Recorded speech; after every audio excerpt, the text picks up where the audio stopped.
tahun 1980 sampai 185. Tapi saya hanya mengangkat aja. Ibu Opa Amelia itu nggak pernah mengangkat seperti ini. Ada ijazah, paling tidak beliau itu kalaupun ijazah diambil yang bersangkutan pada saat legalisir itu di mana-mana ada pertinggalan itu di kampus tempat dia melakukan legalisir. Tapi Ibu Opa Amelia itu tidak pernah menunjukkan ini adalah ijazah Joko Widodo waktu dia kuliah S1 di Fakultas Pertanian. Dengan begini kan mestinya juga orang juga akan melihat, karena memang ini adalah apa yang kita dapatkan di KPU Surakarta, KPU DKI, dan KPU Pusat. Jadi ini udah ada sama kami semua. Kalau Ibu Opa Amelia itu sebagai rektor Universitas Gadjah Mada menunjukkan seperti ini, bisa jadi juga tidak seperti ini kan. Ini kan penilaian kita, sehingga apa yang dia sampaikan lewat narasi kalau Joko Widodo itu adalah mahasiswa Universitas Gadjah Mada Fakultas Perhutanan yang lulus di sana, tapi dia tidak pernah menunjukkan ijazah seperti itu. Dan saya sangat meyakini kalau ijazah yang didapat ini adalah bukan dari produksi dari Universitas Gadjah Mada. Saya sangat meyakini ini. Sehingga kita masyarakat yang tentunya mesti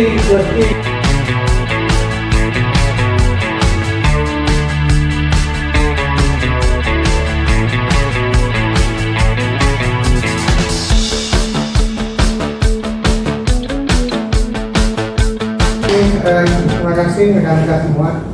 Ya, seperti yang disampaikan Pak Lukas tadi, tanggal 30 Juli kemarin sudah ada putusan dari Pengadilan Tata Usaha Negara atas keberatan yang diajukan oleh Universitas Gadjah Mada. Jadi pada dasarnya seperti yang sudah dibutuhkan oleh Komisi Informasi Pusat, kalau hampir semua ya, kecuali data pribadi yang namanya kependudukan atau pajak itu yang tidak termasuk yang terbuka, tapi seperti Undang-Undang Komisi Informasi Publik nomor 14 tahun 2008 itu pasal 17 itu disyaratkan kalau dokumen pribadi itu memang tertutup kecuali pejabat publik. Jadi di sini Joko Widodo sudah pernah menjadi pejabat publik sejak dari Wali Kota Surakarta tahun 2010, 2005, 2010 dua periode, kemudian 2012 menjadi Gubernur DKI Jakarta, dan 2014 dan 2019 jadi Presiden Republik Indonesia. Jadi dari undang-undang tersebut sudah semestinya dokumen pribadi yang atas nama Joko Widodo itu yang hubungannya dengan ijazah itu harusnya terbuka. Nah, ini dalam prosesnya kita sudah meminta langsung kepada Universitas Gadjah Mada, termasuk informasi Komisi Penilaian Pusat, termasuk juga perhatian, semuanya juga sudah menyatakan seperti itu karena undang-undang mengisyaratkan seperti itu.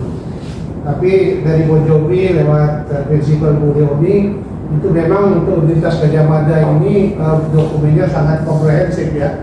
Jadi mulai dari Joko Widodo itu memasuki Universitas Gadjah Mada yang konon katanya tahun 1980 sampai 1985 tentunya lengkap dari pendaftaran KLS, KHS, ataupun sampai juga dia melakukan KKN, kemudian membuat skripsi. Nah, kalaupun ijazah tentunya itu adalah akhir ya, yang mestinya juga gampang dibuat.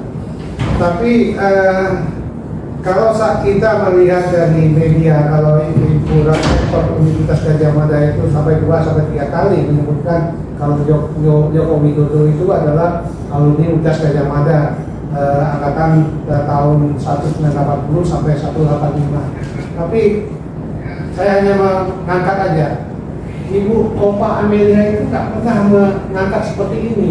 Ada ijazah, paling tidak beliau itu kalaupun ijazah diambil yang bersangkutan pada saat legalisir itu di mana-mana ada pertinggalan itu di kampus tempat dia melakukan legalisir. Tapi Ibu Opa Amelia itu tidak pernah menunjukkan ini adalah ijazah Joko Widodo waktu dia kuliah S1 di Fakultas Pertanian. Dengan begini kan mestinya juga orang juga akan melihat, karena memang ini adalah apa yang kita dapatkan di KPU Surakarta, KPU DKI, dan KPU Pusat. Jadi ini udah ada sama kami semua.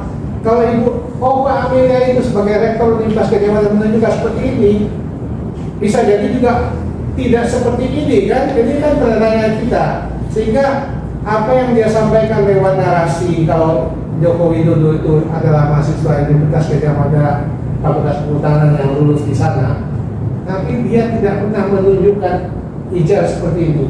Dan saya sangat meyakini kalau ijazah-ijazah yang didapat ini adalah bukan dari produksi dari Universitas Gadjah Mada. Saya sangat meyakini ini. Sehingga kita masyarakat yang tentunya mesti mempertanyakan itu apa yang sudah disampaikan oleh Rektor Universitas Gadjah Mada tersebut yang menyatakan Joko Widodo itu adalah Universitas Gadjah Mada yang sama sekali belum pernah menunjukkan kalau ini adalah ijazahnya. Kalau pada saat paling tidak pada saat dia melakukan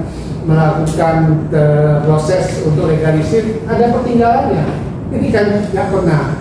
Jadi itu ada tanda tanya besar yang memang kalau kita menuntut kepada prinsipal kita yang telah meminta 3 bundel tentang Joko Widodo, mulai dari dia melakukan pendidikan selama 5 tahun, kemudian juga legalisir seperti ini. Di sini kan ada legalisir ini. Jadi apakah proses ini ada, kemudian juga terakhir adalah SOP ya, SOP seperti misalnya contoh foto seorang laki-laki berkacamata, apakah boleh berkacamata, itu ada di SOP itu. Sehingga pada saat kita mintakan SOP itu Pak, itu betul-betul akan menunjukkan semuanya, termasuk juga di sini ada nomor ijazah. Nomor ijazah ini kan juga ada ketentuannya ya. Katakanlah nomor surat di kantor RW juga kan ada nomor suratnya, nomor 20 RT tahun misalnya tentang kelakuan baik atau tahun 2000 berapa kan ada P1120. Apakah sesuai itu? Nanti SOP yang diminta oleh Ibu Prinsipal itu sebenarnya sudah sangat komprehensif. Jadi dengan dokumen yang sebanyak 505 yang katanya disita itu maksudnya adalah yang disita itu adalah barang-barang bukti yang untuk melakukan kejahatan. Ini kok malah disita, sehingga pada saat kita minta ini katanya ini tidak bisa dilakukan, sehingga dengan proses putusan daripada Komisi Peradilan Tata Usaha Negara yang tadi dimintakan untuk dibacakan, yaitu memang pada tanggal 30